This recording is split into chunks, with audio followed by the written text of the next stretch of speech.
It is far from controversial to say that Aristotle is responsible for 1. Defining the word science, and 2. Clearly stating that political science is a science. But his definition of what a science is different from how we currently understand it in our culture. In ancient Greece, the word science was simply an application of philosophy.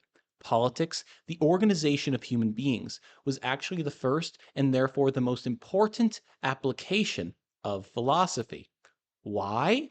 Well, that's what this video is about, because everyone, I believe, would agree that the biggest problems in our world have absolutely nothing to do with electrical engineering, math, physics, software, marine biology, or any technical domain. We live in an era where technology is abundant. Our biggest problems, by far, are political, human problems.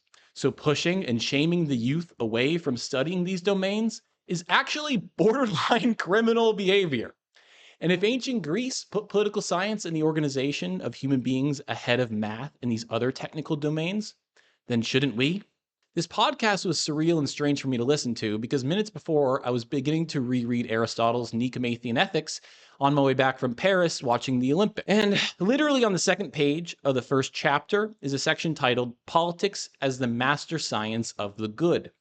So I'm going to summarize how Aristotle breaks this down. First, he states that every applied science aims to create goodness, and he defines goodness as the aim of action, because action for the sake of action is entirely pointless. He calls politics as the master science because all other sciences serve the political domain, as the core goal of science is to serve the good of mankind, and there is no higher good to pursue than that.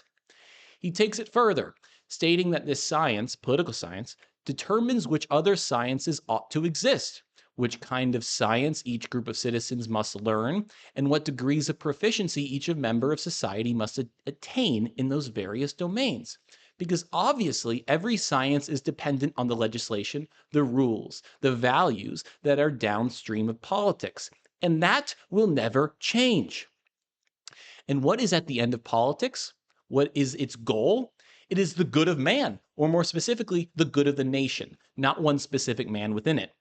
Thus, securing goodness for the nation or the state is far more noble and divine as it scales to other states, other domains of science, and future generations.